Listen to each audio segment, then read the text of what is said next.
Welcome to the Profitable Home Service Podcast. I'd like to welcome you to another action-packed episode. I'm your host, Diane Gardner, and my guest today is Rhamy Alajeal. And he comes to us from the human resource area. I met Rhamy several years ago at a Profit First event where we were first introduced and have been watching his business grow significantly over that time. So let me tell you a little bit more about Rhamy. He founded People Processes, which is a provider of integrated automated HR systems. He and his team work with hundreds of companies across the US, helping them learn how to stop pushing paper and start prioritizing people. In addition, Rhamy serves on the Federal Reserve's Industry Council on Healthcare, providing insights into employers' costs and how they affect businesses in today's marketplace. He holds a bachelor's degree in financial economics and an MBA with a focus on economics. His book, People Processes, was an Amazon #1 bestseller in the HR category and one of Inc.com's 10 top leadership books in 2018. Rhamy, thank you for coming on the show. Welcome, and I'm excited to get to visit with you today. It's my pleasure. I'm very excited to be here. Thank you.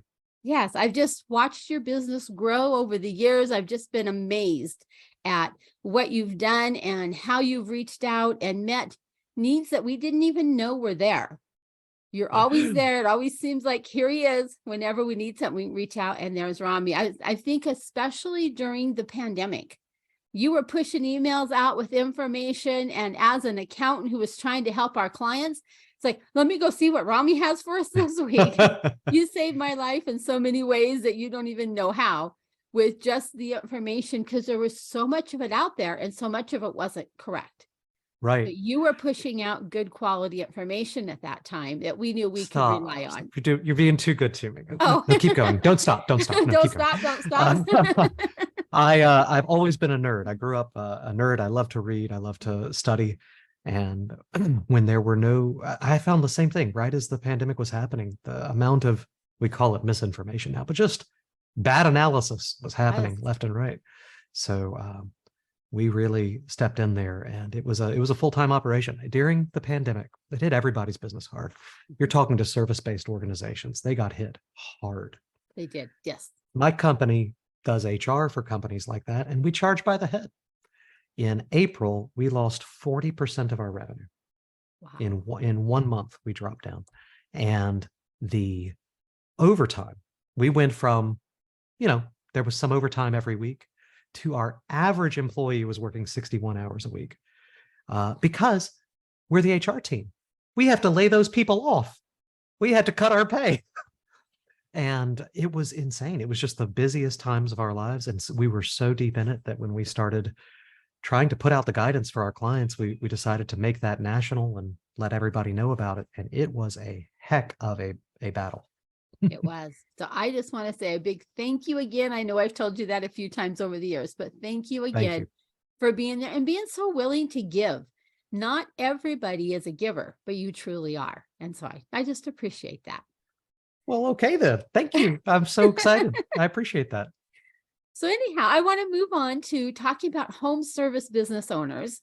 And I see many of them trying to, let me use the term, do it all themselves. They've moved from the technician in a truck, and now they have staff. They may or may not have implemented some managers in their flow of people, and they're struggling to be the leader that they need, but yet somebody has to take care of the HR stuff. That's not their strong point, but they find themselves doing it. And so my question for you is, at what point does a home service business really need to start looking at possibly outsourcing their HR? How big do they need to be? How many people? Well, there's no hard and fast rule, but here's the framework to think about it to me. As you mentioned, when you start, you're a technician. Then you do the E-Myth revisited level, and you start bringing in standard operating procedures and operational training so that you can duplicate that technical work.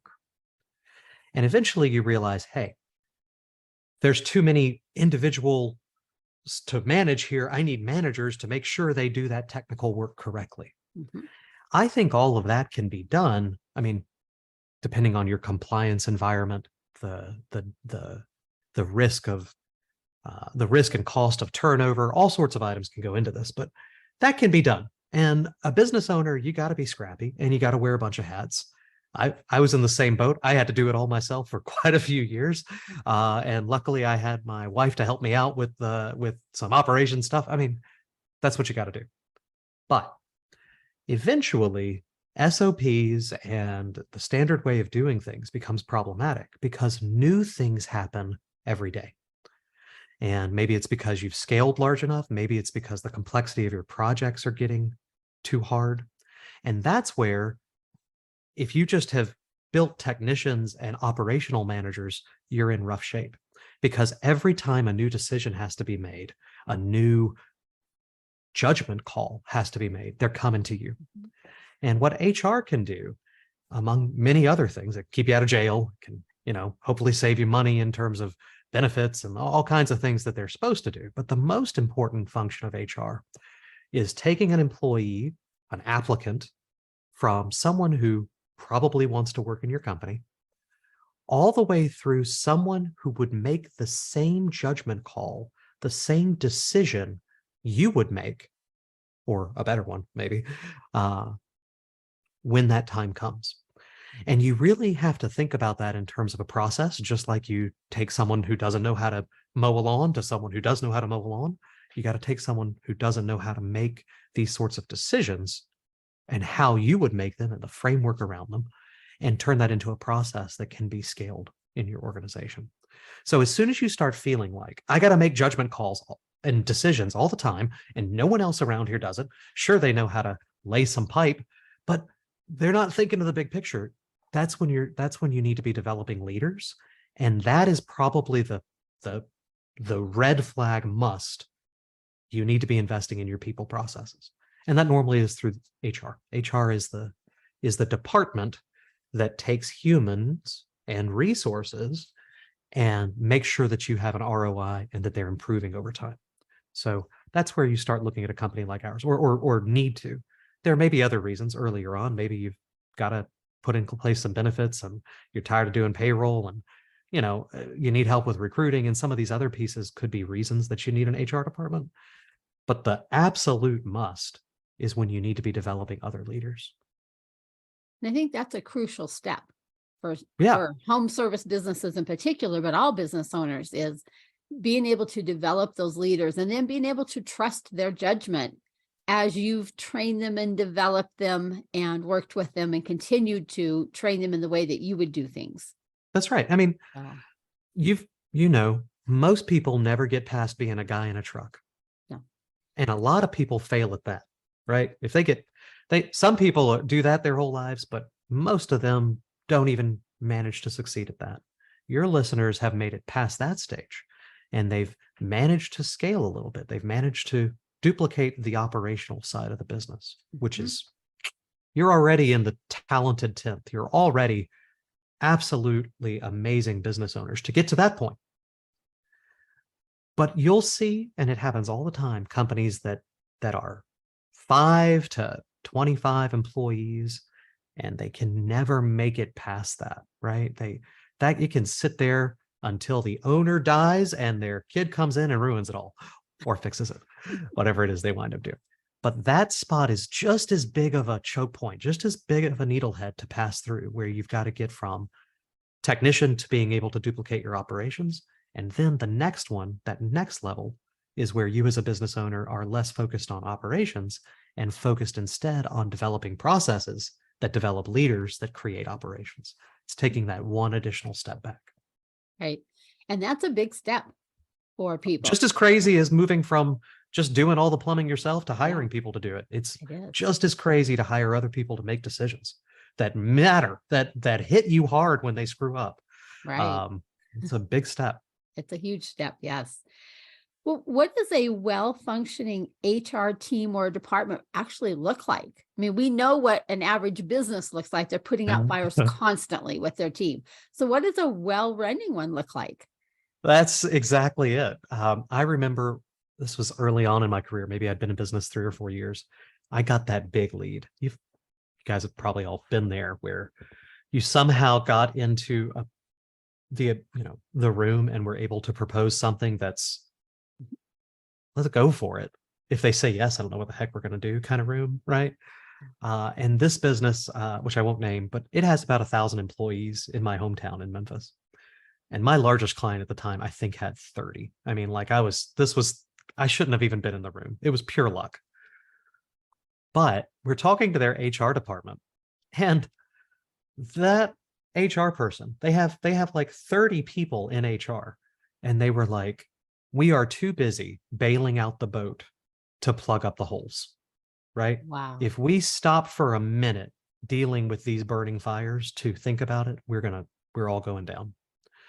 And that's the truth. And that's where a lot of businesses are, where all you do every day is the explosion that happens that morning or yesterday. A well-functioning HR department realizes there are going to be emergencies, but you are hopefully have already put in or are working to put in the processes, automations, technologies, systems, so that the day-to-day that you can predict is at least taken care of, nearly touchlessly, or with some minimal time investment.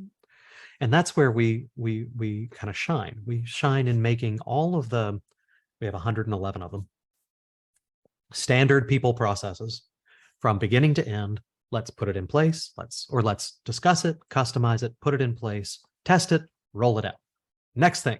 And we do that over and over. A functioning and advantageous HR department that's actually delivering ROI for the business owner is one that hopefully has all those pieces in place. And the HR people are spending time looking at each one of those processes and improving them. Getting them in place is one thing. So let's take recruiting, for example. Your listeners, they're probably trying to fill positions. They're probably trying to, it's a hard market to be in, right? So the first time you hire, you got to figure out, where do I advertise? What do I say? When someone responds, how do I evaluate the candidate? How do I interview? When I want to make an offer, how do I do that? Once they accept the offer, what do I need to do in terms of background checks or physical testing? Can they lift 50 pounds? There's a ton to figure out. There's a ton. And by the time you're on your 15th, you've figured out a lot of it, but it's not very good, right? And that's how business works. You get it done, right? So what we do is we come in and we create, document, and automate those processes, just recruiting being an example, where we're going to say, all right, here's how we advertise, here's where we do it, here's how we see if it's a good fit, here are the pre-written job advertisements for every one of the jobs in the organization, here is the interview questions we ask, here is how we evaluate a candidate, here's the packets that we send them to answer the questions that candidates should be asking, like, how often do I get paid? What benefits do I have? What's my PTO going to look like? We want to sell them just as we're evaluating them, so that when we send the offer letter, it's something they accept. And then once in that offer letter, I want it to automatically go to my background check or physical testing or drug screening companies and bring those back. So everything happens quickly and efficiently. That doesn't happen overnight. A good HR department is the department that works on those processes, and they can always be better. They can always be improved and carve out a little bit more return on the time that's spent on each one of those. So knowing, working with my clients and my coaching clients, we're always looking for profit leaks. And it sounds like this is the potential for a huge profit leak just in the recruiting area. That's one of many, but absolutely everything is a profit leak, right? Yes. Everything is an expense and everything can be improved. We can shave a buck here. We can make the product better there. The number one thing you spend your money on is your labor. Yes, it's huge. And yet the amount of time and investment in increasing the return on that labor is so minimal for most business owners. They think, I need a better way to mow lawns, right? Instead of, I need a better way to make good people to mow lawns, or I need to better way to create more loyalty among my people so that they stick around longer, because they get better at mowing lawns over time. If I can keep them from leaving every 8 months and get that to 28 months, I'm better at mowing lawns. And you've just saved yourself how many thousands of dollars? McDonald's. McDonald's is a great company. They know how to take someone who knows nothing, is skilled at nothing, and make them profitable making French fries. They estimate that the cost to replace a fry cook is 3 months of their salary. Wow. And they're better at it than I am. All right. I can't make fry cooks in 3 months, not the way they do, but they say, look, even though it only we can train them up in 28 minutes on a video somehow, and suddenly they make the perfect McDonald's French fries every time. Even they say it's 3 months of cost every time we lose a fry cook. When you move up to a team manager, they say 6 months, a store manager, 12 to 24 months. Wow. So every time you lose somebody, you are getting hit. And it blows me away. Big business thinks this way, but small business doesn't. If you have 10 clients, and let's imagine for a minute, they all paid you the same. Maybe in home services, that's possible. In my business, 2 guys are carrying the load, but whatever. You got 10 companies, and 1/10 of your entire freaking business calls you up on a Friday and says, I'm done with you. We're not coming in Monday. You can't come to our house. We're done. 1/10. You've worked on this business for years, and 1/10 of it just walked out the door. I think you're going to go, we should figure out what happened. Did we overpromise? Did we underdeliver? Did we overcharge? Did we screw something up in communication? What did we do that cost us 1/10 of our business? But a 10-person company with 10 employees, they deliver your entire value. And somebody calls you up on Friday and says, I'm not coming in on Monday. I'm done with this place. I hate it. It sucks. You go, well, screw you. He wasn't a good fit anyway. It's 1/10 of your business. You should find out. And it's just a lot of business owners, this helps. Think of your employee experience just like you do your clients, right? Where in the recruiting, i.e. marketing, did you get a mismatch? Where in the qualification or sale, right? So where we interview it's the sale. It's the same thing. What do they need? What do you need? Does it line up? How we're going to work together in the future? Did you overpromise, underpromise, say you were going to do something that you didn't do? You got to look at these things same way. Where in onboarding or implementation, same with a new client. I got to figure out what to do with them, make sure that they have all the information they need, get them logged into our systems. That's client implementation. Same for your employees. Look at that system and go, where did we send them black and white photocopies at a crooked angle to learn all about their maternity benefits? It's like, could you imagine doing that to a client? Like, thank you for signing up and committing to me to be the core function of your business, sir. Let me mail you a stack of paper that's kind of got some coffee stains on it. Fill this out for me. That's not how you would do that. No. You invest in those same processes. So you want to go back and look at recruiting, onboarding, performance management. How do we maintain the relationship and keep things going? Compensation and benefits. That's effectively pricing. You want to look at each one of those and figure out, where did we screw up? Maybe we just got bad luck, but just like if you brought on a client that fired you, that thought, I don't like this business, you did something wrong. You shouldn't have attracted them in the first place. You shouldn't have brought them on in the first place. Once you brought them on, you should have delivered a different product, a different way of doing it. You should have implemented them more, set their expectations better. I don't know. But it's the same with employees. They don't want to leave. You lost to a competitor. Let's figure out why. Figure out why, right. I think some of it goes back to a mismatch of core values as well. Absolutely. And if you take every client who knocks on your door, you're going out of business. You will. Right? Yes. You got to have qualification and screening in your sales process. You need to do the same thing for your employees. Same thing, right. Yeah. Whether you're recruiting for behavior, which is a way of saying core values, right? Do they express the same? Or for skills? Or both. Or both. there's a lot of philosophies in HR. There's, small business world. We're a family business. We recruit for the people we want to work with. Can we cuss on this podcast, or are we not cussing on this podcast? That's Okay. up to you. I asked because, Mike McAllowitz says, I see you have a bunch on your back there. He has a strong no assholes allowed Yeah. policy, right? Yeah. You bet. It's on Me the too. wall in his office, right? Yeah. It's like, no, That's one of my core values. Yep. I will not work with those type of people. There you go. So, you got to have those immutable laws, core values, whatever you want to call it. Yeah. We can talk all day about the philosophy around hiring, and whether you can really determine if someone exhibits those values or not before they start working for you. Some people say, absolutely, you just need a longer and more in-depth interview process. And there are arguments for that. And then there are other people who say, no, you hire the skills, you play the game, you say, we got to make touchdowns. We got to get to this thing, and we're looking for the best arm that we can get. But we don't really know their behavior. I can tell they're not a criminal. They have no, I'm not hiring to work in my bank and they've got 4 banks that have, put them in jail for fraud. But beyond that, you may have to teach them your core values, right? Or evaluate or let them come in and then have them adapt to your culture. And what you're actually looking for is the ability to adapt, or the desire to adapt. The desire more than, more than the actual just coming in and having these same philosophies as you.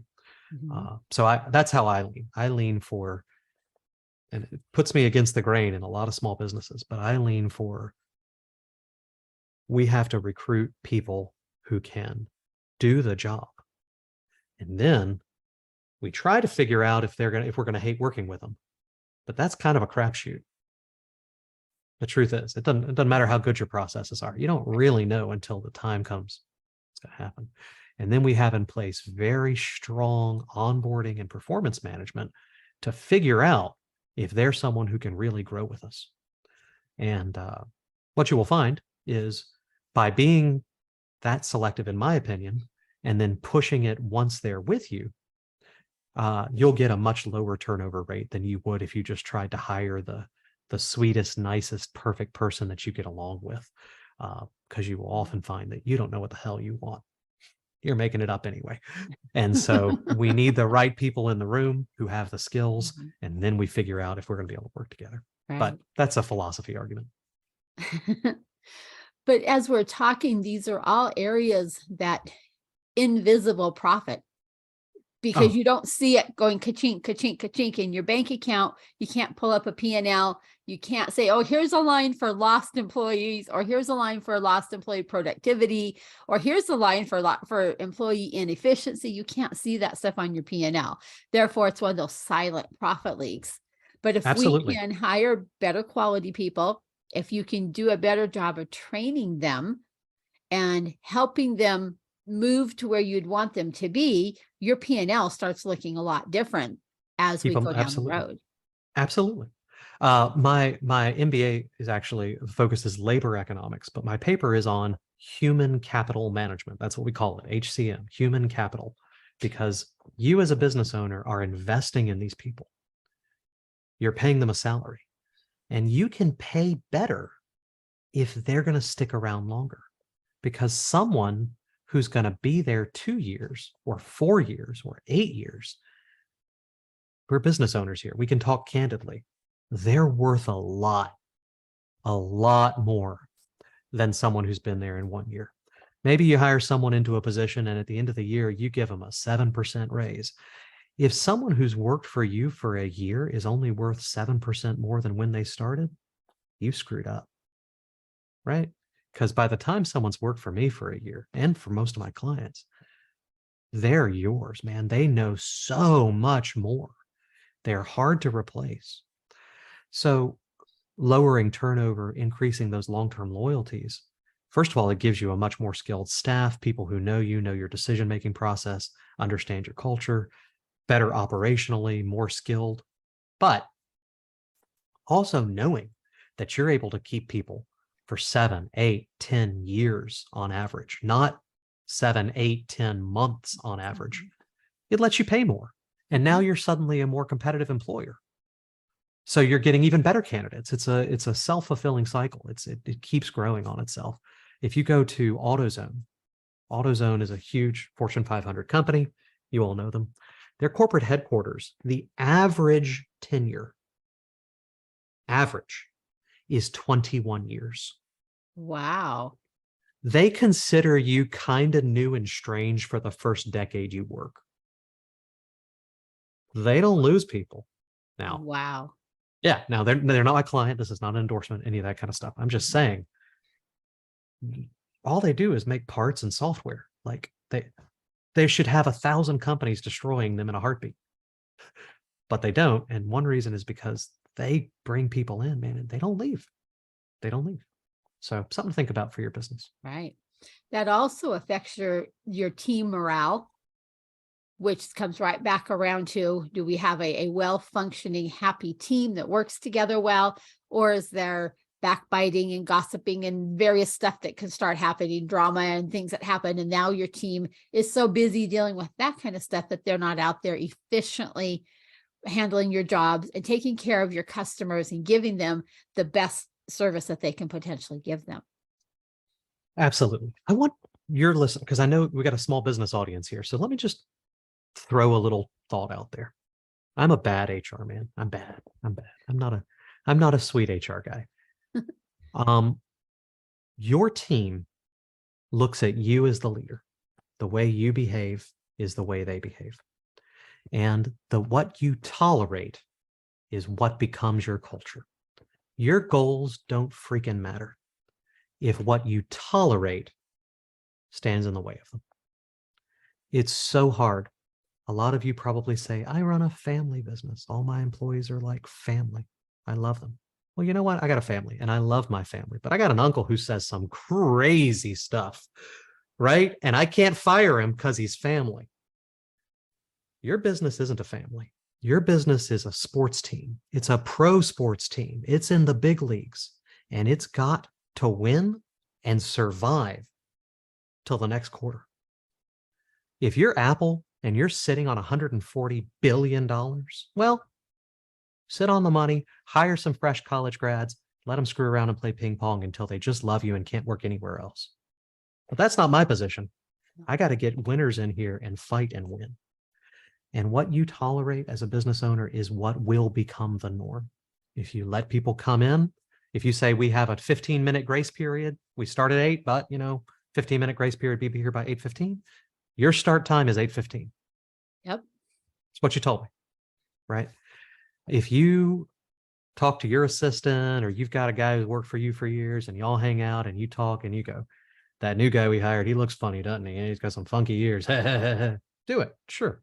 It's your business. But no, the guy you're talking to does the same thing with his subordinate, his best bud, and on and on.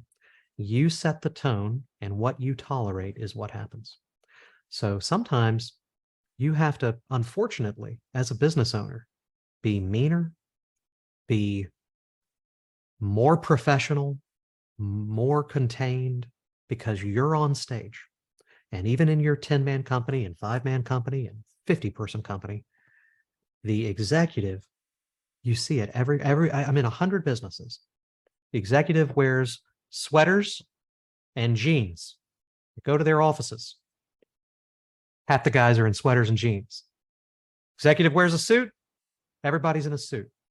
He wears chinos and a nice Hawaiian shirt. I've never seen more Hawaiian shirts. Why is everybody wearing a freaking Hawaiian? They don't even know why.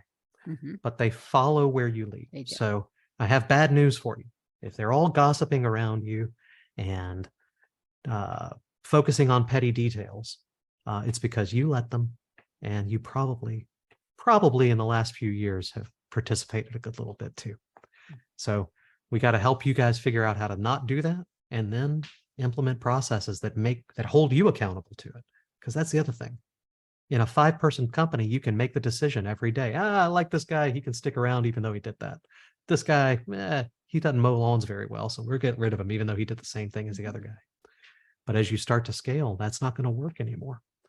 So we got to take the decision out of your individual choice and instead really think about how we're going to run this business, write it all down and say, this is how we're going to do it.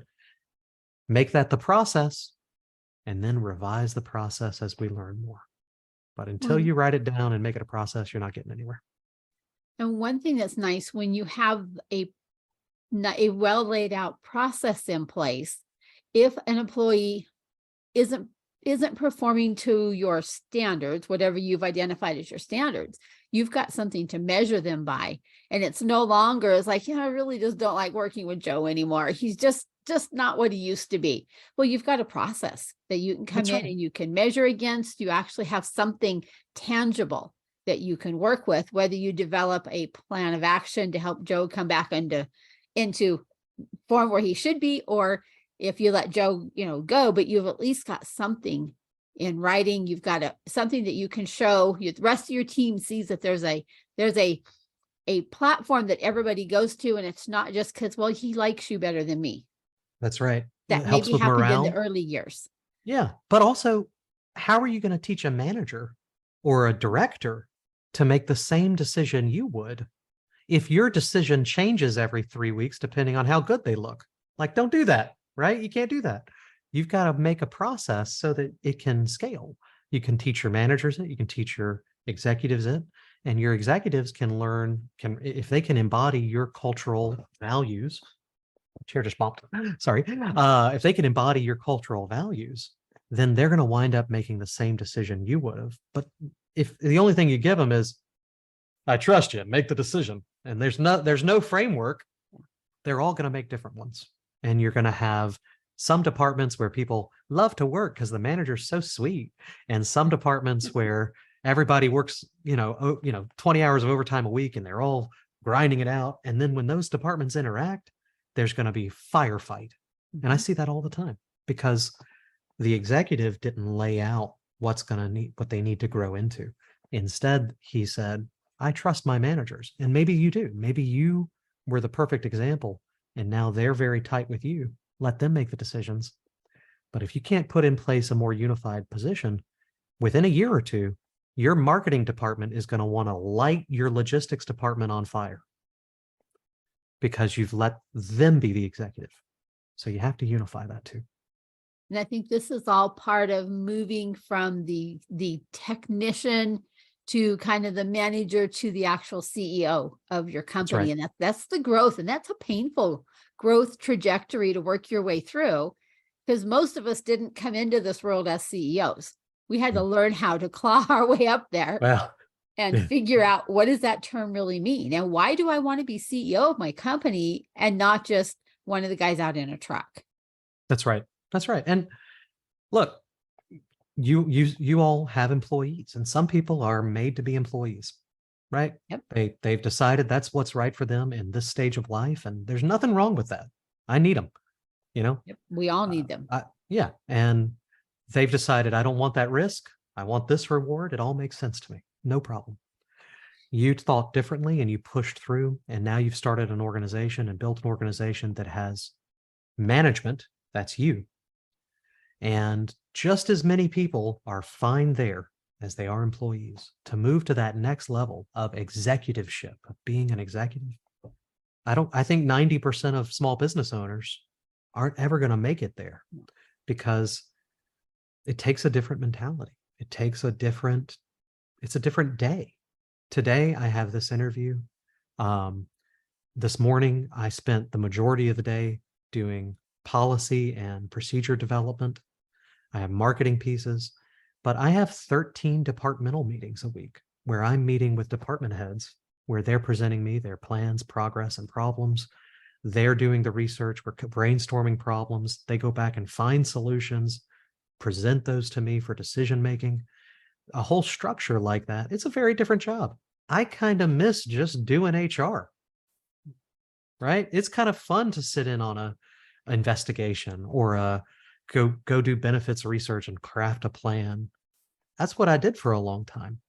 But now I meet with the benefits leader, and they're just giving me feedback about vendors or how we present things. And I get to be more of a shepherd in those things. It's a very different job.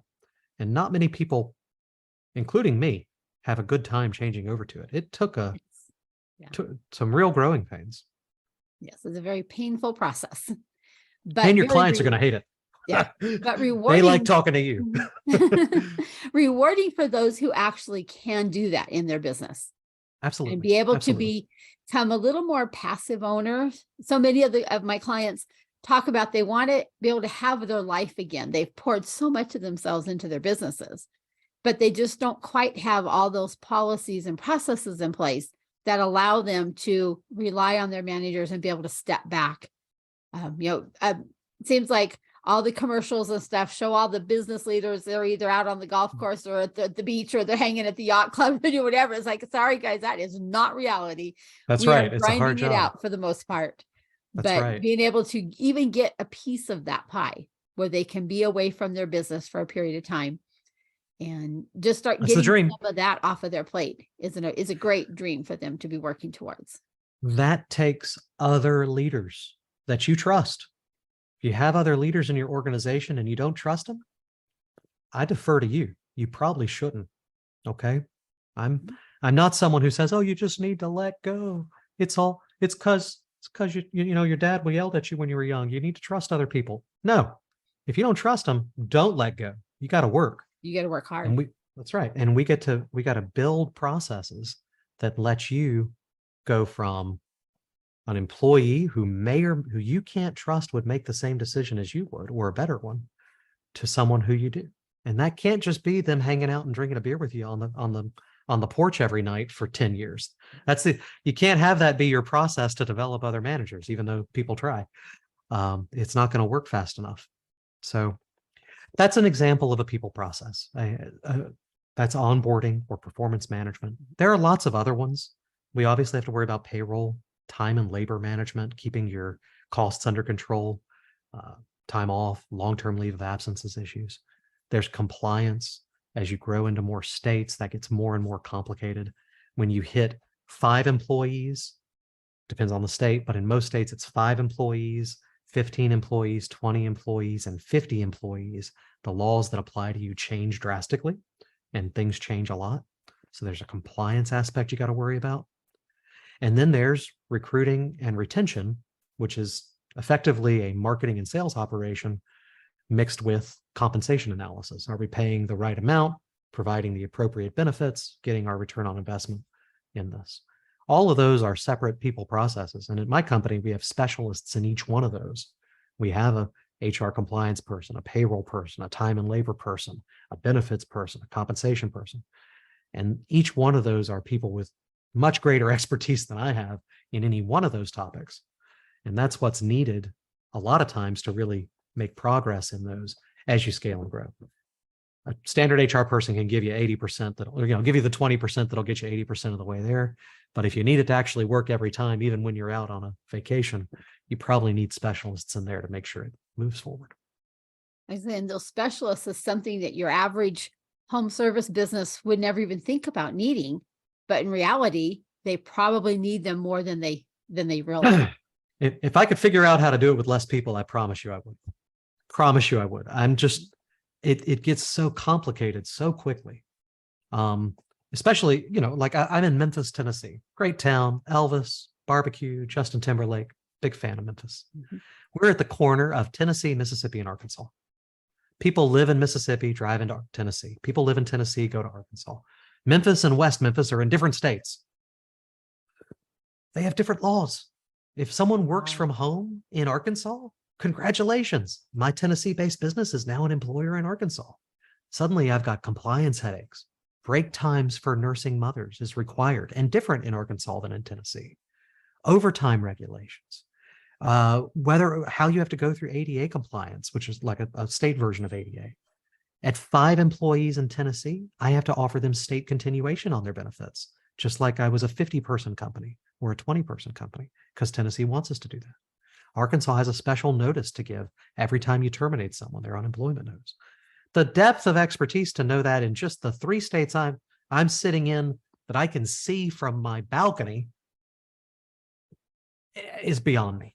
Much less to do it in 50 states when you want to put an ad out that says, if you're a great accountant, come work for me, and you hire them in some random state. Good luck. Good luck. Right. Yeah. Hope they're not in Pennsylvania. There are 13,000 tax districts in Pennsylvania. Good luck. It's not what you need. You need No, it's not what you expertise. need. Yes. And that's where, just like in HR, accounting, as you know, goes, it gets wildly complicated so quick. So we think that until you reach somewhere around 300 or 400 employees, that you can afford to have 6, 7, 8 specialists in an HR department, you're kind of all outsourcing is probably the best road for you. You're going to get the depth of expertise you need with the big boy technology, because again, if you're doing this stuff in-house, it gets complicated on that side too, along with the management and strategic advice you need. Whereas if you try to do that internally, you're either going to hire a lovely person who is qualified to open the mail and order the toilet paper, who's going to be in charge of hiring and firing at your company, because you're going to hire an office manager, do all the admin stuff, and they're going to have real trouble with the depth needed. Or you're going to go all out. You're going to hire a SHRM SCP who's got 10, 15 years of HR experience, who knows knows your industry and is good in your vertical. And she's going to spend 60% of her time keying in basic stuff on payroll that you really should have somebody doing it at $10 an hour or $15 an hour. So outsourcing lets you have all those different levels of expertise, those different levels of expense, all applied into your business, even at a very small scale. We can do this with 5 and 10 and 15 person companies, where your HR team, I have a client that's got 7 employees, and his HR team outnumbers his employees, right? Because he's able to just kind of take those specialists and an HR manager and a business partner and have them apply on there. Wow, you really have opened my eyes. And here I thought I understood what you do. It's like you've been amazing today. Thank you, Rhamy. What is the best way for people to reach out and learn more about yourself and your company, People Processes? Peopleprocesses, plural.com. Peopleprocesses.com has information about us, video updates, all kinds of fun stuff. Link to our podcast if you want to check that out. You can always email service@peopleprocesses.com. It goes to our service team, and anything that you address to Rhamy comes right to me. Okay. I read every email. I'm here to help. But yeah, at peopleprocesses.com, you can look at becoming our client. We also have an academy. If you're not ready to hire an HR department outside and you've got that office manager, maybe like me, it was your wife or your mom they're handling the billing and the payroll, but you need them to upskill a little bit. We have an academy that's a 12-week course, 4 to 5 hours a week, just a little bit each week, where they go through each one of the big people processes, learn how they work, have good reference material, learn how to implement it inside your organization. So kind of all the levels. Hang out with us on the podcast, buy a copy of my book for $20, look at the academy if you need it inside your business, or reach out and I'd love to evaluate and see if we could work together. Well, wow, you really covering all the bases there for them. So thank you. It's a big audience. I have no idea who's listening, but I'd love to hear from you. Right. Well, thank you so much again for coming on this podcast and for just, again, being such a giver out there in your industry. You are definitely, I would say, in the top 1 or 2% of all the people that I come across with. And I'm not saying that just to stroke your ego, but I've seen your work over the years. And thank you. And I just want to, just again, I appreciate what you give and what you share without saying, well, what's in it for me? You give first. And so you've been a great example of that for others to follow. So thank you again. And my pleasure. We look forward at some point down the road. I'll probably have you come back on and we'll pick up another one of those processes and go a little deeper on it. Absolutely. We can dive in deep on anything. Yeah. Let Diane know what you guys want to hear about, and we can always go in deep. Yeah. Well, thank you, Rhamy. It's been a pleasure having you. And for all of our listeners out there, be sure to tune in for our next episode of the Profitable Home Services Podcast.